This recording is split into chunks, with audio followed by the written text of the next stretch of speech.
Stocks are crashing and burning, and we want to know why, and we want to know if this is a dip buying opportunity. Well, let me give you the short answer. Stocks are crashing because of the higher interest rates, and this is indeed a buying opportunity. Now, let me explain that with a few charts. First of all, of course, stocks are going to crash and burn eventually.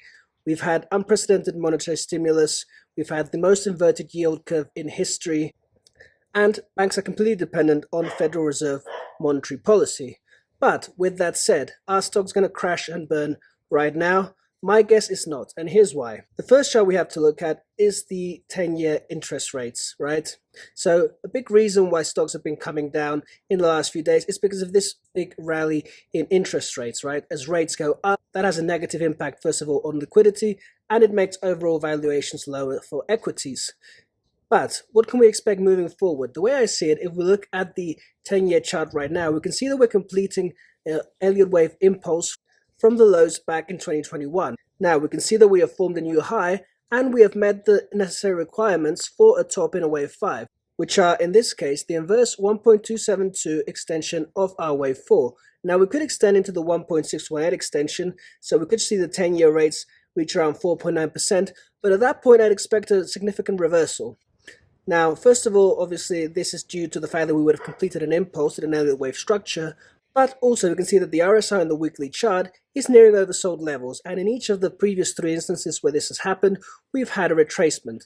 Now, like I said before, if stocks were going down because interest rates were going up, now when interest rates begin to come down, at least for the moment, that will be very good for stocks. And we can actually see a good example if we look back at the SPX in 2006, just ahead of the great financial crisis. Now again, by 2007, a lot of people, Michael Burry included, knew that something was wrong with the economy. And I'm not disputing that. I'm just saying that there's definitely some more juice left to squeeze, and the current price is definitely a good entry point. Now another reason I see a good setup for a rally in equities, and maybe also Bitcoin, is because of the DXY, the dollar index.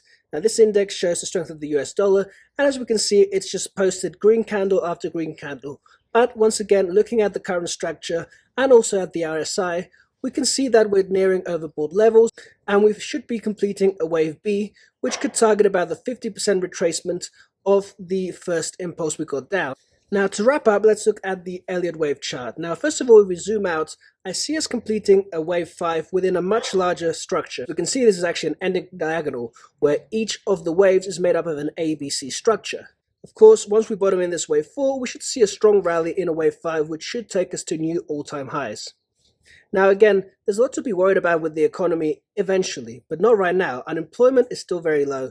Credit spreads haven't quite widened yet, and in fact, you would have been able to foresee this dip if you'd been following me on Substack, since I already talked about this pullback on my post on the 31st of August, where I addressed the fact that September is statistically the worst month of the year. But all in all, like I said, great dip buying opportunity, a lot of good opportunities in select tech names. I think commodities are going to do very well, and of course, Bitcoin. Now, if you like this kind of macro content, I suggest you sign up to my Substack. I do a free weekly newsletter that's available to everyone, and I also do very in-depth macro analysis on Wednesday, and I even do in-depth analysis on select stocks. So go check it out, and see you in the next one.